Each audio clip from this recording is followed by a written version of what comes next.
Dhanmondi ৩২ number যদি এই হয় যে এটার নাম জাদুঘর, যেখানে ৫ তলা বিশিষ্ট মাটির নিচে যদি মানুষ হত্যা করার জন্য আয়নাঘর প্রতিষ্ঠিত করা হয়, সেটার নাম তো আর জাদুঘর হতে পারে না, সেটা তো মরণ ছেল। এটা তো আরো ১০ বছর ২০ বছর আগে ওখান থেকে উৎখাত করা উচিত ছিল। বাংলাদেশের মানুষ অনেক দেরিতে করে ফেলেছে। আমি সুষ্ঠু তদন্ত চাই। শেখ হাসিনার বাড়ির নিচে এরকম করে ৫ তলা বিল্ডিং এর সুড়ঙ্গ পথে আয়নাঘর তৈরি করে কাকে কাকে হত্যা করেছে এটার সুষ্ঠু তদন্ত এবং বিচার করতে হবে। বাংলার জনগণের কাছে সেটা উপস্থাপন করতে হবে। আজ তার নিজের পৈতৃক বাড়ির নিচে পর্যন্ত আয়নাঘর প্রতিষ্ঠা করেছে। না জানি সমগ্র বাংলাদেশটাই আয়নাঘর বানিয়ে ফেলেছে। না জানি আওয়ামী লীগের সমগ্র অফিসগুলো, না জানি আওয়ামী লীগের প্রত্যেকটি কার্যক্রমগুলো দলীয় প্রত্যেকটি স্থাপনার মধ্যেই আয়নাঘর তৈরি করেছে। আজ আমাকে সেটাই বলতে হচ্ছে। গা শিউরে ওঠার মতো তথ্য বের হয়েছে ধানমন্ডির ৩২ নম্বরের বাড়ি থেকে। আমরা বাংলাদেশের জনগণ এতদিন পর্যন্ত জেনে এসেছি যে শেখ হাসিনার নেতৃত্বে সারা বাংলাদেশের বিভিন্ন প্রান্তে আয়নাঘর প্রতিষ্ঠিত হয়েছে।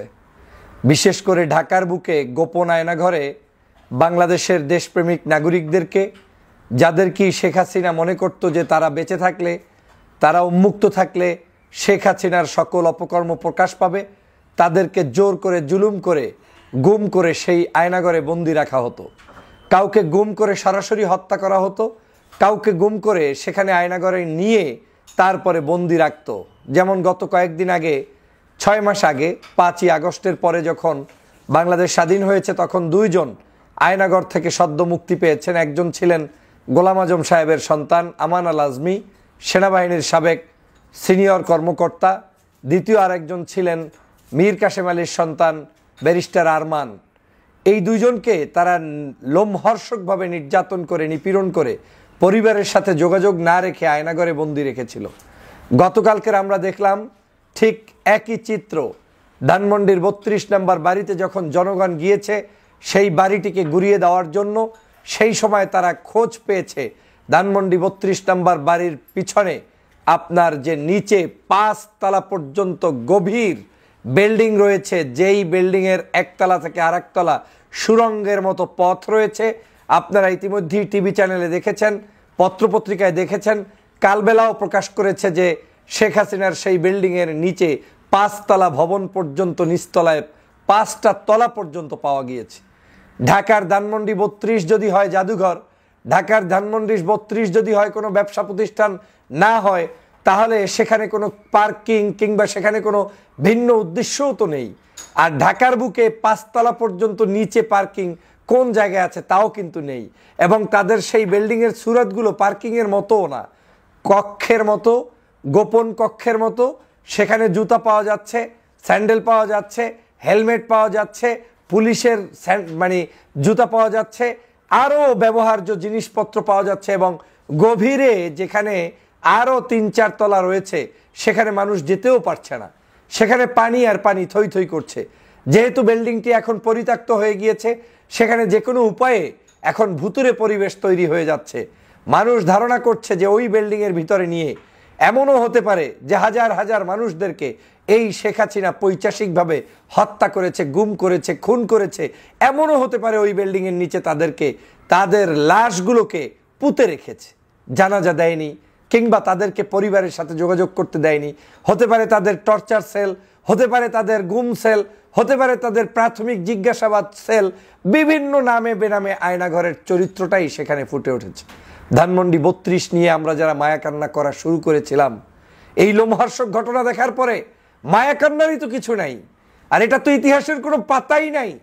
আজকের যেখানে শেখ মুজিবুর রহমান সাহেব সেই বাসভবনে ছিলেন বলে সেই বাসভবনটাকে বিকৃত ইতিহাস করে শেখ হাসিনা সমগ্র জাতির কাছে উপস্থাপন করছেন স্বাধীনতার ঘোষণা হয়েছে ওই বিল্ডিংয়ে। কত বড় মিথ্যুক, কত বড় মিথ্যাচার! অথচ স্বাধীনতার ঘোষণা হয়েছে কালুরঘাট বেতার কেন্দ্রে ২৬শে মার্চ শহীদ রাষ্ট্রপতি জিয়াউর রহমানের মাধ্যমে।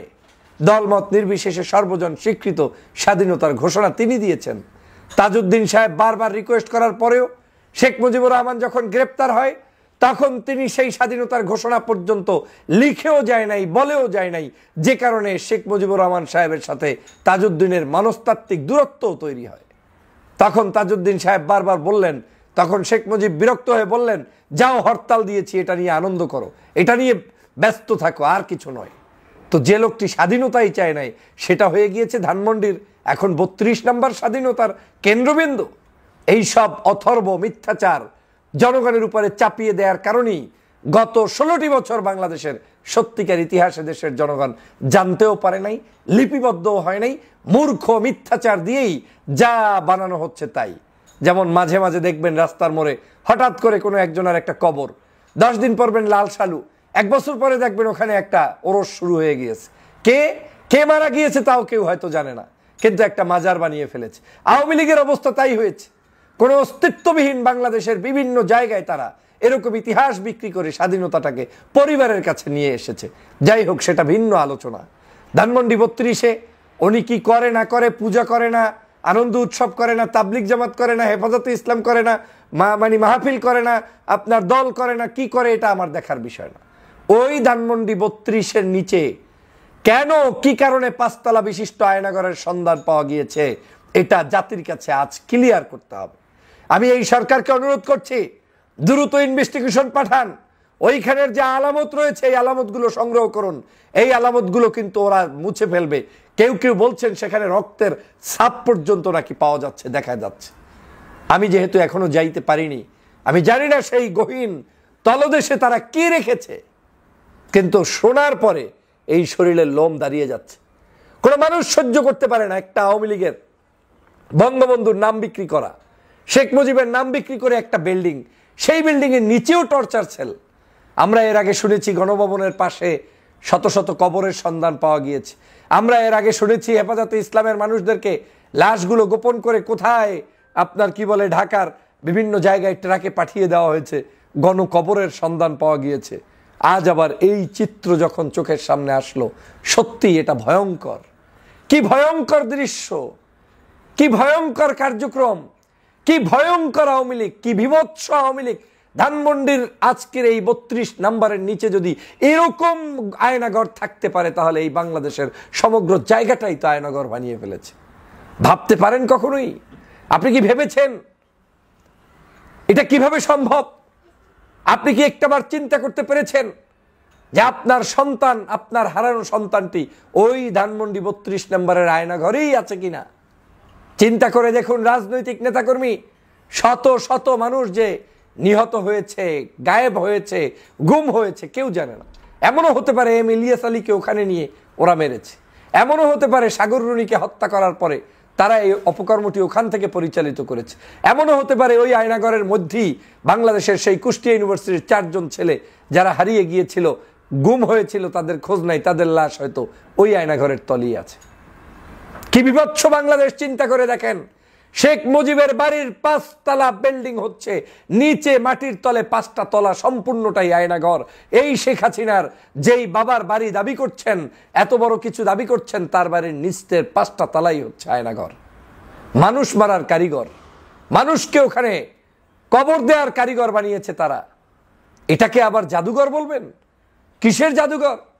ধানমন্ডি 32 নম্বর যদি এই হয় যে এটার নাম জাদুঘর, যেখানে 5 তলা বিশিষ্ট মাটির নিচে যদি মানুষ হত্যা করার জন্য আয়নাঘর প্রতিষ্ঠিত করা হয়, সেটার নাম তো আর জাদুঘর হতে পারে না, সেটা তো মরণ সেল। এটা তো আরো 10 বছর 20 বছর আগে ওখান থেকে উৎখাত করা উচিত ছিল।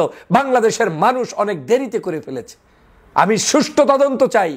শেখ হাসিনার বাড়ির নিচে এরকম করে 5 তলা বিল্ডিং এর সুড়ঙ্গ পথে আয়নাঘর তৈরি করে কাকে কাকে হত্যা করেছে, এটার সুষ্ঠু তদন্ত এবং বিচার করতে হবে। বাংলার জনগণের কাছে সেটা উপস্থাপন করতে হবে। বাংলাদেশের রাজনীতিকে কলুষিত করে এই দজ্জাল মহিলা দেশটাকে ধ্বংস করে দিয়ে গিয়েছে। আজ তার নিজের পৈতৃক বাড়ির নিচে পর্যন্ত আয়নাঘর প্রতিষ্ঠা করেছে। না জানি সমগ্র বাংলাদেশটাই আয়নাঘর বানিয়ে ফেলেছে। না জানি আওয়ামী লীগের সমগ্র অফিসগুলো, না জানি আওয়ামী লীগের প্রত্যেকটি কার্যক্রমগুলো দলীয় প্রত্যেকটি স্থাপনার মধ্যেই আয়নাঘর তৈরি করেছে।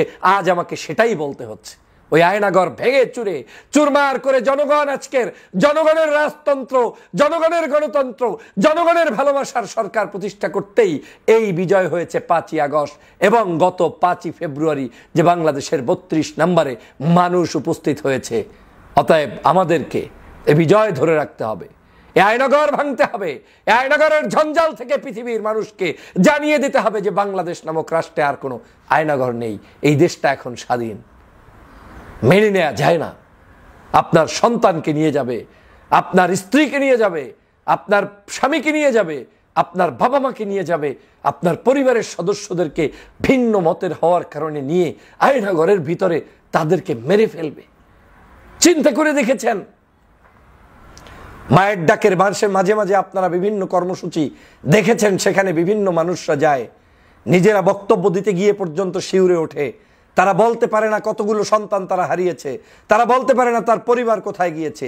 এই যে কিছুদিন আগে আয়নাঘর থেকে যারা বের হয়েছে, বক্তব্য দিতে পারে না, মুখ থেতলে দেওয়া হয়েছে। 8 বছর যদি কেউ কারো সাথে কথা বলতে না পারে, দেখা করতে না পারে, সূর্য না দেখে, কোনো কিছু না দেখে, তখন তাদের অবশ্যই সেখান থেকে আর নতুন করে বাংলাদেশের মানুষ তাদের মুখ থেকে কিছু পাবে কিভাবে? তারা তো সব কিছুতে আবদ্ধ হয়ে গিয়েছে। এই আবদ্ধ হওয়ার কারণেই তাদের আজকের এই করুণ পরিণতি হয়ে যাচ্ছে। বন্ধুরা আমার দেশের সমগ্র জায়গায়, আমার দেশের সমগ্র স্তরে আজ এই আয়নাঘর প্রতিষ্ঠা করে মানুষগুলোকে বাকরুদ্ধ করে রাখা হয়েছে।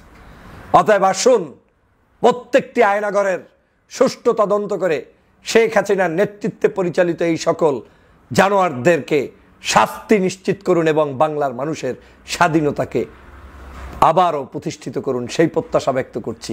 আল্লাহ হাফেজ।